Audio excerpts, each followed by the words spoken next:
No es la primera vez que en el Perú se intenta tener un sistema y una política de educación intercultural y educación intercultural bilingüe. Y ese es un tema, por supuesto, que está en el centro mismo de las preocupaciones en las reformas educativas sucesivas que se han venido dando desde hace un buen tiempo.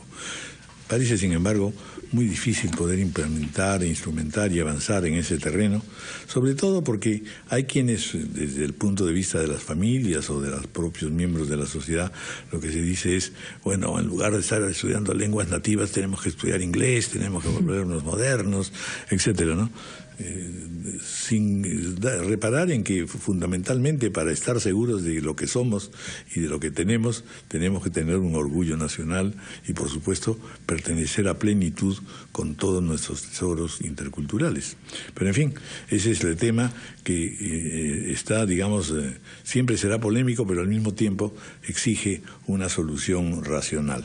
Estamos con Elena Burga Cabrera, directora general de Educación Básica Alternativa, Intercultural Bilingüe y de Servicios Educativos en el ámbito rural, porque en efecto también ese es otro aspecto, es decir, gran parte de la educación intercultural bilingüe reposa en el ámbito rural. Bienvenida, Elena Burga, gracias por estar con nosotros. Muchas gracias, un gusto realmente. Bueno, una vez más una política de educación intercultural y de educación intercultural bilingüe. Cuéntenos un poquito, digamos, dónde está la intencionalidad y sobre todo cuán realista es el planteamiento. Perfecto. Bueno, efectivamente, como tú decías, Raúl, en el Perú sí han habido políticas en esta línea desde el año 72, que fue la primera que se dio en la época de la reforma educativa de Augusto Salazar. Efectivamente. Y desde entonces, en realidad, como Estado, como país, se ha invertido muy poco, diría. Se ha trabajado, si bien es cierto, hemos tenido algunos documentos normativos, en la práctica se ha implementado muy poco lo que es desde el sector público, desde el ministerio, una política con todo lo que esto implica, ¿no? Ha habido importantes avances en años anteriores, en todos estos últimos 30 años, desde las ONGs, desde la sociedad civil, desde las mismas organizaciones indígenas, en el caso de la Amazonía, y desde la cooperación internacional, que es la que más ha apoyado este tipo de políticas y de atención a la población originaria.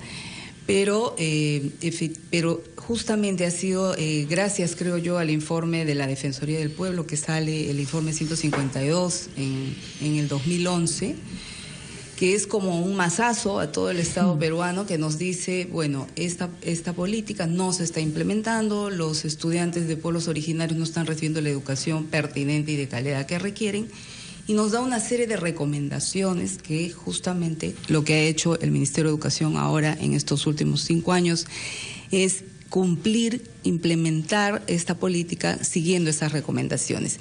Y este decreto supremo que acaba de salir el 9 de julio es en realidad una actualización de la política. Necesitábamos actualizar esa política de educación intercultural para todo el Perú, ¿no? Como un enfoque transversal de la educación peruana, y la educación intercultural bilingüe orientada así a los pueblos indígenas u originarios.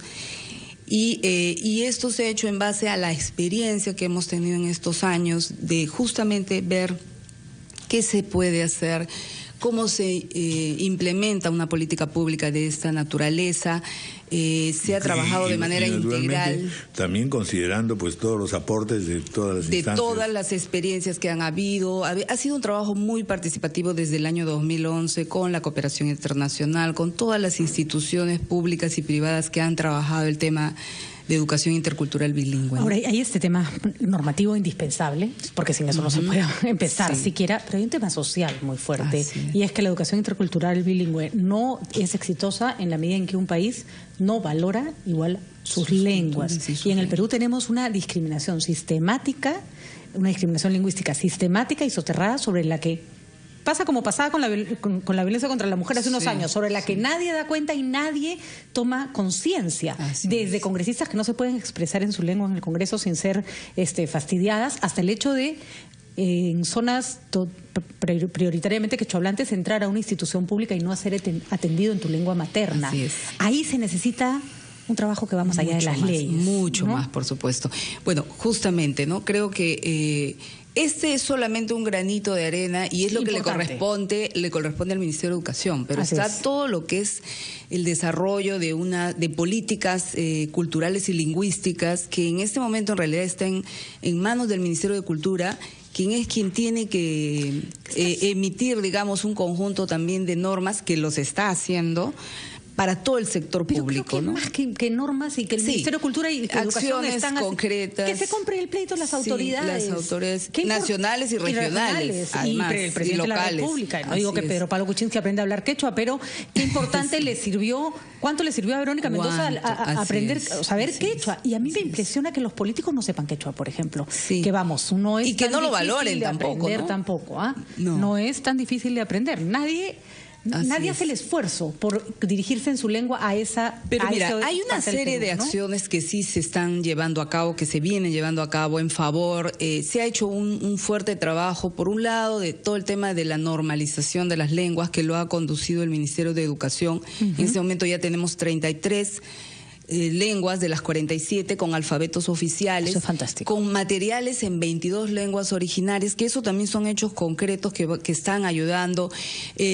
Cultura también ha formado los traductores, un conjunto de traductores en muchísimas lenguas, más de 25 lenguas hay Lo que se está traductores haciendo- oficiales. Lo que se está haciendo en la formando, Feria del Libro, que hay clases que también para el que quiera hay, aprender, así es, ¿no? así. Encontrarte. O sea, con digamos, hay un espacios, ¿no? montón de cosas que sí se están haciendo y que deben estar enmarcadas en ciertos documentos normativos que de todas maneras ayudan, pero que efectivamente no son suficientes. Por ejemplo, una de las cosas que nosotros estamos impulsando de la mano con otros sectores es empezar a hacer el uso social de la lengua. O sea, si estas lenguas Exactamente. no se usan no solo en la escuela, que ahí es nuestra primera tarea, garantizar el uso de estas lenguas en la escuela, en los niños que hablan estas lenguas, que la tienen como lengua materna, pero también las que quieren revitalizarla porque la están perdiendo por toda esta falta de políticas, ¿no?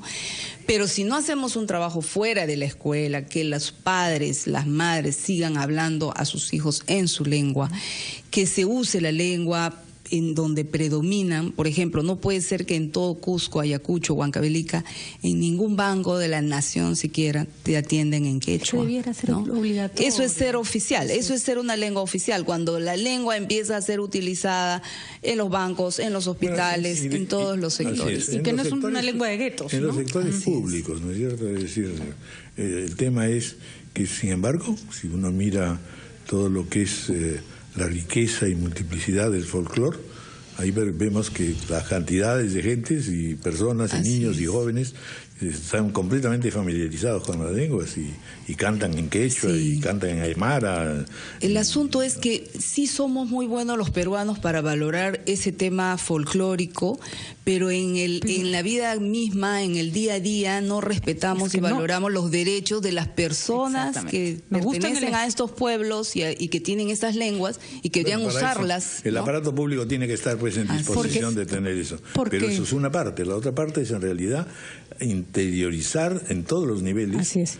El valor de esas lenguas, es decir, no solamente es hacer validar al que habla en tal o cual idioma, sino que puede ser un idioma que además lo usemos todos como peruanos. Y que también demos a todos los alumnos en primaria, en secundaria, por supuesto, pues noción justamente a los no quechohablantes enseñarles que también. Esa es la idea de la educación intercultural para todos. Y hay que reconocer, hay empresas privadas de telefonía, por ejemplo, son los que han dado el ejemplo, en realidad, ¿no? sí, Tú entras a internet, el internet habla más en quechua que el Estado, eso no puede ser, ¿no? Y claro, y Movistar fueron los primeros en empezar a poder atender en quechua, ¿no? Muy bueno eso.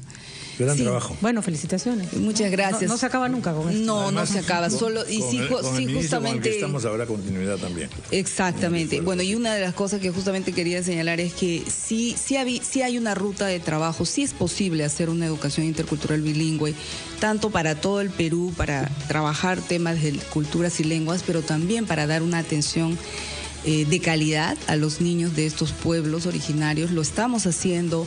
Sí hay, Patricia, ha habido en el 2014 los resultados de la evaluación censal nos demuestran que los niños que han sido evaluados en su lengua originaria luego de estas intervenciones han mejorado sus aprendizajes. Claro que sí. Pero la tarea es enorme, Por supuesto, inmensa y vamos a continuar, claro. Muchas gracias. Muchas gracias.